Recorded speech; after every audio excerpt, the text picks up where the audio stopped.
Ladies and gentlemen of Germany, it's me, NYSEinstein, from the floor of the New York Stock Exchange. Dow 20,000, we hit it today. What do you say? We're here with Keith Bliss, Cuttone Company, one of the brightest men I know. Well, thank you very much, Einstein. My pleasure. So what do I think? What do you think? Yeah, so... What took us to this level? What's going to keep us going forward? And what's going on in your mind? What's going on in the market? Well, what took us to the level is the Trump trade came back on mostly, but I think it was the the trifecta of events that we got. News overseas overnight was good. They rallied off of our markets from yesterday. We've also seen that we were able to, earnings have been good over the last week or so, better than expected, and we should see the continuation of that. Really around some important sectors like financials, industrials, consumer cyclicals have been very good.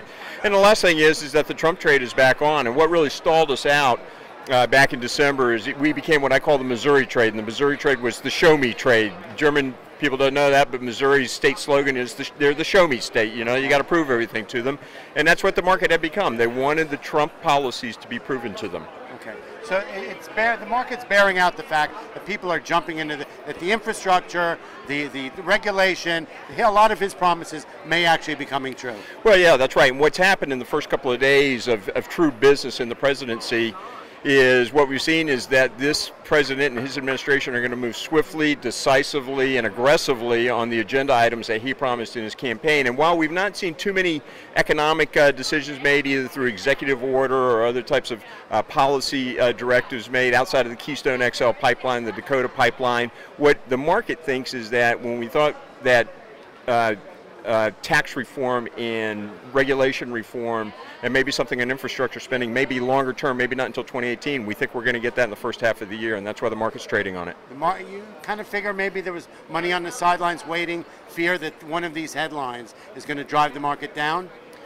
Probably. Again, everybody was waiting to see what was happening. So what happens, and you and I both know this, particularly when markets are trading at their all-time highs, is that people get into a trade and they get into it quickly because they don't want to miss it. Because when markets are at their all-time highs, you've really got to have an outsized catalyst to keep pushing them higher. Right. The policies of the Trump administration, if they come to fruition, and again, we're now back to the notion that all indications are that they will, is that this market's going to drive higher, so it becomes this virtuous cycle, this virtuous investment cycle. Money comes in, it just continues to push the market higher. Prophecy. It absolutely is. People are buying into the trade.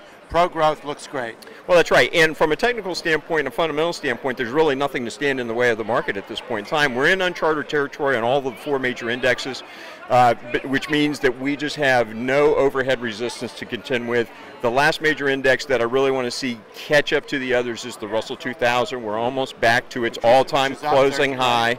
1388 is the mark that everybody needs to look at on a closing basis. I think we'll get above that and stay above that this week, and then we are really put your gas pedal to the floor and keep going. Absolutely right. 21,000. Probably quickly. Thank you, sir. My pleasure. All right, goodbye.